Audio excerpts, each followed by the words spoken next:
Então, além dos caras atuarem para o protecionismo tarifaço, eles atuam também na linha do imperialismo de dominação. Agora é pau. É a estratégia de segurança que eles fizeram. Por isso é um risco para o Brasil. O Brasil tem que reforçar sua soberania. Soberania digital. 80% dos nossos dados estão armazenados e processados nos Estados Unidos. Isso. Nós estamos começando a construir uma nuvem brasileira. Essencial. Nós estamos, ou seja, o Brasil não tem data centers estruturados aqui para armazenar dados. Tem poucos supercomputadores para fazer esse processamento. Sem soberania digital, como é que os Estados Unidos desligou o sistema de defesa russo da Venezuela para chegar lá? Com ataque cibernético. Sim. Porque um monte de coisa estava sediada nos Estados Unidos. Localização, né? Você tem que ter soberania digital, GPS, tudo. Sim, sim. Tudo. Segundo, soberania mineral. Soberania mineral, meu cara, é o seguinte: terra rara é base para a transição energética e para a produção de semicondutores. Isso. Chip. Essencial para a economia digital e para novas formas de energia. O Brasil tem 26%, o terceiro lugar, que é a Índia, tem 7%. 3 vezes menos. Então, o Brasil está bem posicionado aí. Só logo atrás da China, que tem 49%. Então, nós temos que escolher um modelo. O nosso modelo vai ser entregar a terra rara numa linha colonial, enquanto, você tem a certeza, enquanto o Lula estiver no governo, enquanto a esquerda estiver no governo, isso não acontecerá. Esse é o modelo do Tarcísio, esse é o modelo do Zema, este é o modelo do Flávio Bolsonaro, da turma que bota bonezinho do MAGA. Não, o que nós queremos fazer uma exploração sustentável das terras raras, com processamento e refino no Brasil, com regulação. Ah, não quer dizer que não vai vender para fora? Lógico, nós nem temos condições de consumir isso aqui dentro tudo. É lógico que vai participar do mercado internacional, como a China vende, todo mundo vende. Agora, você tem que ter uma cadeia de agregação de valor no Brasil, por questões de soberania nacional. Pega o quartzo, que é a base do silício, um outro mineral crítico, o Vale do Silício tem esse nome por isso, é essencial na economia digital. O quartzo, o Brasil tem a maior reserva de quartzo do mundo. O quartzo é menos raro, ele é um mineral mais abundante. Mas o Brasil tem a maior reserva de quartzo do mundo. O quartzo tem 3 graus de refino. O refino metalúrgico, o químico e o eletrônico. O que vira silício para a produção de chip é o eletrônico. É diferença de graus de pureza. O grau metalúrgico vale 20 vezes mais do que o eletrônico. Aquela mesma quantidade de quartzo. Porque ele é mais impuro, ele não vai servir para a economia digital. O Brasil hoje que eu digo desde sempre, tá? Faz o quartzo e exporta para fora no grau metalúrgico e não faz o processamento no eletrônico aqui. Por quê? Porque não é porque quer. Se a gente quisesse agora, vamos fazer o processamento no eletrônico, porque não tem tecnologia própria para fazer o processamento. Então, este é um projeto de desenvolvimento nacional popular que nós temos que colocar no centro da agenda por soberania.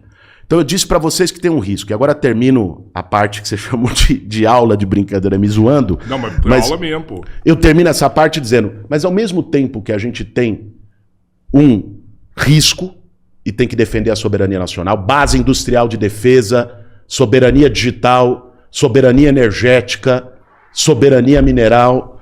Além disso, nós temos uma oportunidade. E aí que eu volto.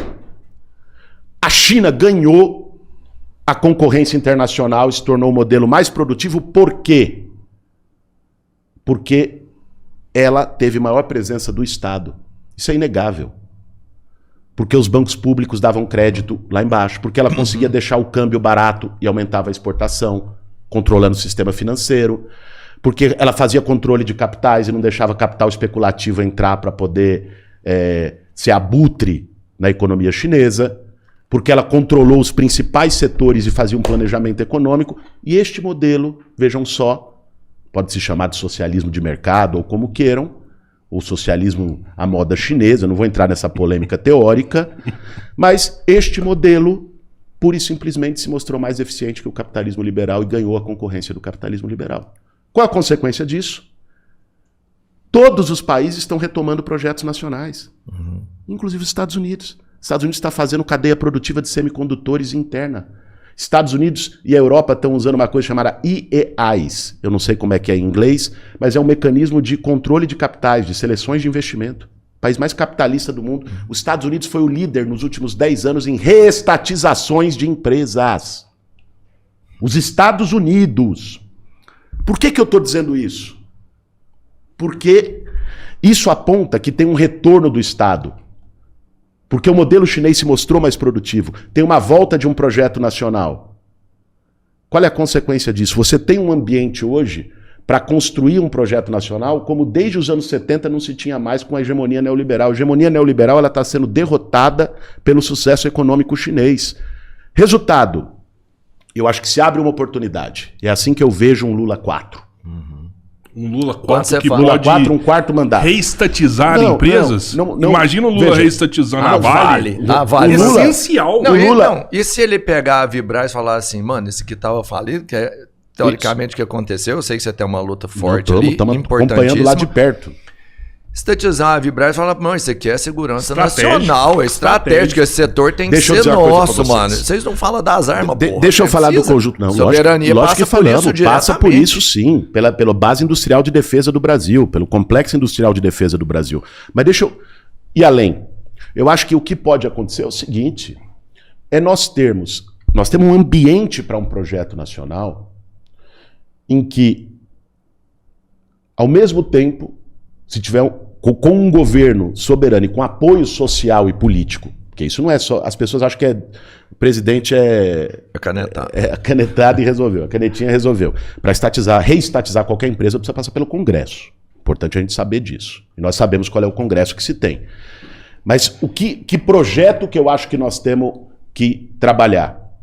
Seguinte, um projeto nacional que envolva soberania digital e soberania mineral, com investimento numa cadeia produtiva com subsídio público, investimento em P&D, ciência e tecnologia, inovação, potencializar as universidades brasileiras, a FINEP, várias instituições para inovação tecnológica, para produção de ciência brasileira, tecnologia brasileira, nós temos todas as condições para fazer isso.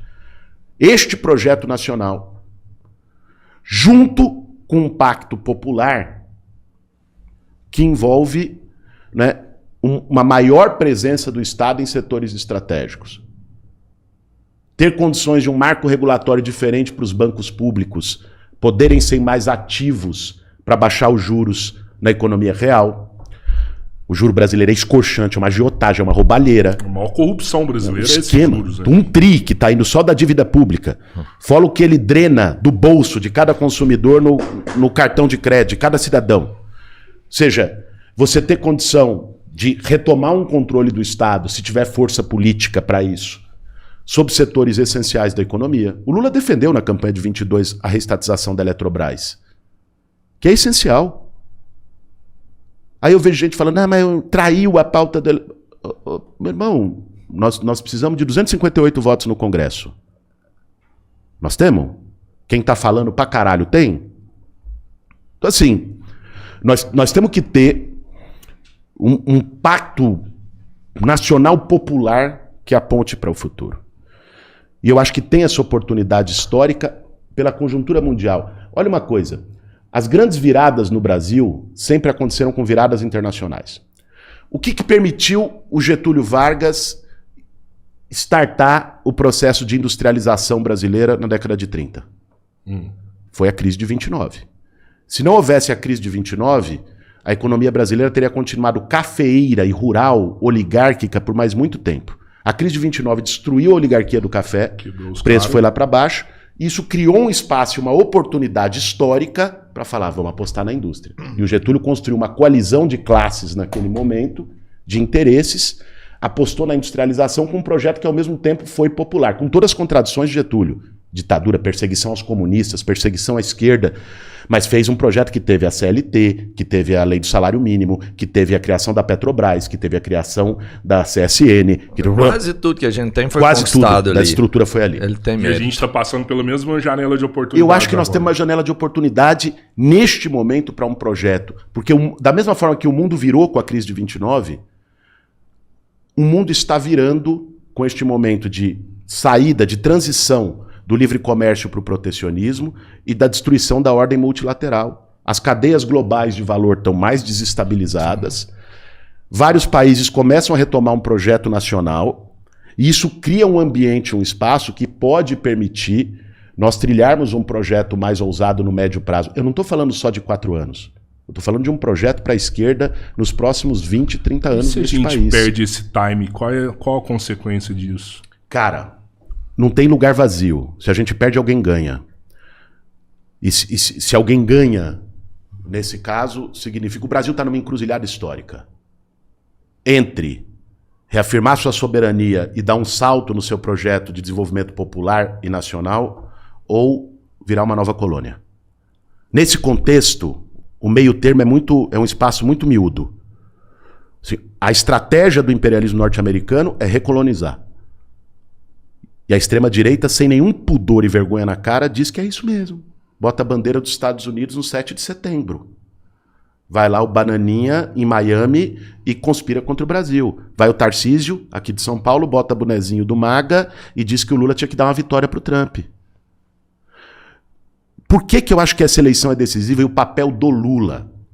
Porque às vezes as pessoas ficam presas em outros debates e vê a árvore e não vê a floresta. Meu irmão, o Lula é a barreira de contenção que existe neste país para evitar o fascismo e a recolonização. Ah, mas por que o Lula? Simplesmente porque o lulismo, enquanto uma base social que vota no Lula, é maior do que a esquerda, enquanto uma base social de esquerda. A esquerda, nós, vermelho, esquerda, não tem maioria para ganhar uma eleição no Brasil. Assim como a extrema-direita não tem. Agora, o que nos dá condições, e o que deu condição ao Lula de derrotar o Bolsonaro e nos dá condições de derrotar o fascismo novamente, é nós termos uma liderança política que não surge todo ano, toda década, que é raro de surgir, com a capilaridade, a identidade com o povo que o Lula tem, com um voto que mesmo o cara não precisa ser socialista, comunista, pessoalista, petista para votar no Lula. Ele vê que o Lula melhorou a vida dele. E é isso que hoje nos dá uma maioria, ainda que frágil, foi 51-49 na última, e acho que vai ser duro de novo nessa. De novo? De novo, não tenha dúvida. Porque o Brasil está polarizado. Não vai ser não, hein? Não, vai ser, cara. Não vai não, vai você ser. não passa isso. Tá no colo do Lula. Nesse caso, eu espero que você esteja certo. Mas o Lula é a única liderança política nesse país que tem condições, e que teve condições da gente derrotar o Bolsonaro e evitar algo pior, e tem condições de derrotar a extrema-direita novamente. Então, se a esquerda não entender isso, eu acho que esse é um dilema que toda a esquerda está colocado. O meu partido, o PSOL, está colocado. Todo mundo está. Se a esquerda preferir ir para o caminho da lacração, da vanguarda sem retaguarda, que a gente falou aqui, de ficar pregando para convertido, e não entender essa situação, esse é momento de unidade máxima da esquerda para conseguir derrotar o Trump, que vai, não tenha dúvida que as big techs norte-americanas vão atuar nas eleições do Brasil para fortalecer a extrema-direita. Não tenho dúvida. Não tenho dúvida que o projeto deles é neocolonial, de entregar, destruir um projeto de desenvolvimento do Brasil. E as conquistas populares que esse país teve. Então, se a gente fica numa ideia utópica, dizendo, pô, o Lula não é o ideal, eu quero o ideal, o comunismo ideal, né, que o Marx falou lá no manifesto, é esse que eu quero, ou é isso ou é nada. Nós vamos errar na história. Vocês já pensaram? Nós vamos errar na história. Não, sonhar nós temos, bicho, que sonhar. Então. Eu defendo que a gente sonhe, acho que o sonhar é essencial, inclusive para permitir que a esquerda com base popular erre menos.